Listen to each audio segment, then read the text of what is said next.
El Salvador, negara pertama yang jadikan Bitcoin sebagai alat pembayaran resmi. Fokus pembahasan kita adalah kebijakan BTC legal tender, adopsi warga, dan dampaknya.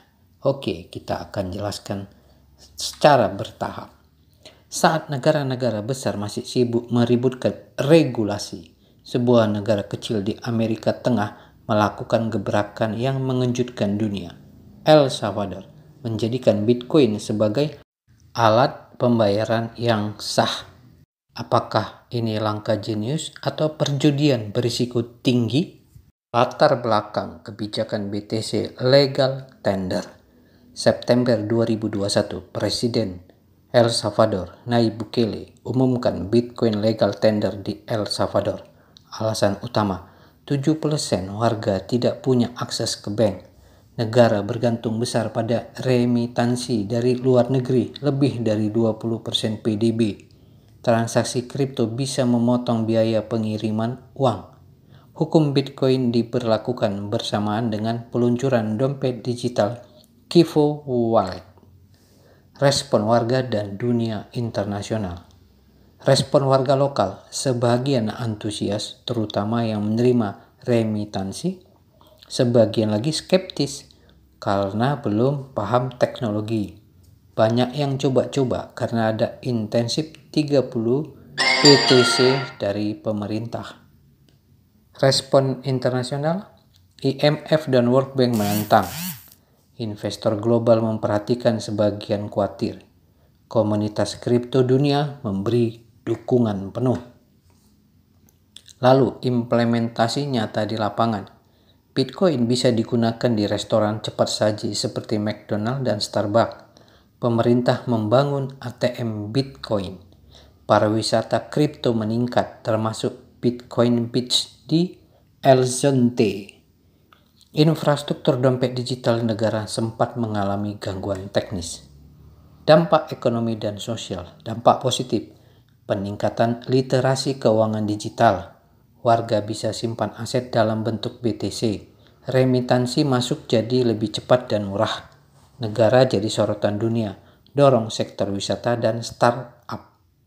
Tantangan besar, volatilitas harga BTC bikin banyak warga takut simpan BTC jangka panjang.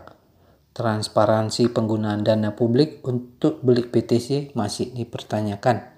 Perlu waktu lama untuk adopsi massal yang konsisten. Apakah ini bisa dicontoh negara lain? Negara berkembang seperti Republik Afrika Tengah ikut jadikan BTC legal tender.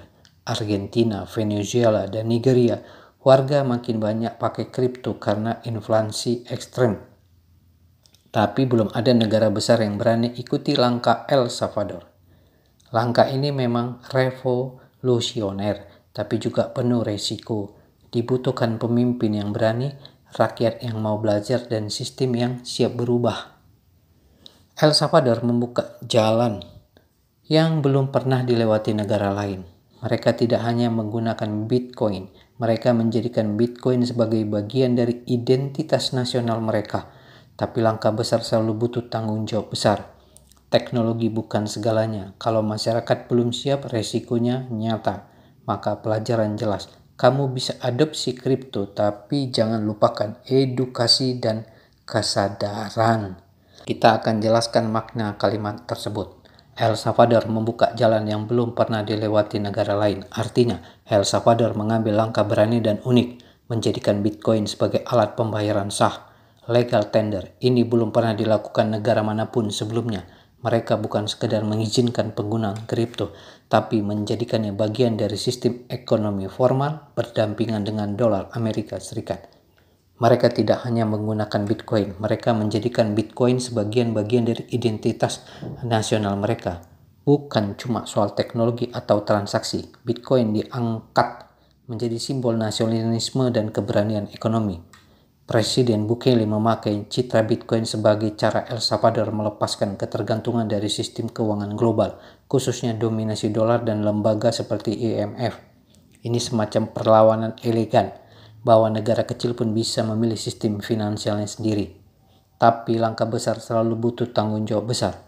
Dengan keberanian datang pula tanggung jawab dan konsekuensi besar. Kalau adopsi kripto tidak diiringi edukasi masyarakat, infrastruktur digital yang matang, transparansi pemerintah, maka resiko sosial dan ekonomi bisa meningkat.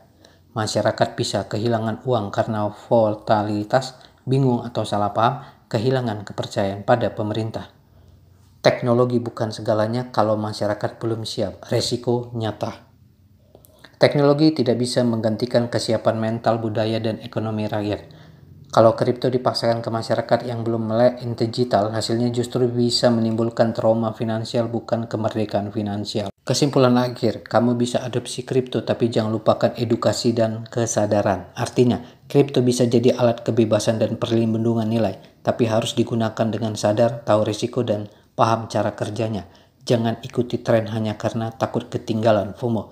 Bangun edukasi, baru investasi. Pesan utama, adopsi kripto bukan hanya soal teknologi, tapi soal kesiapan kolektif. Dan di dunia yang makin kompleks, kesadaran adalah aset terbaik. Oke teman-teman, sampai di sini dulu. Jangan lupa like, komen, dan subscribe. Sampai ketemu di episode-episode berikutnya. Terima kasih.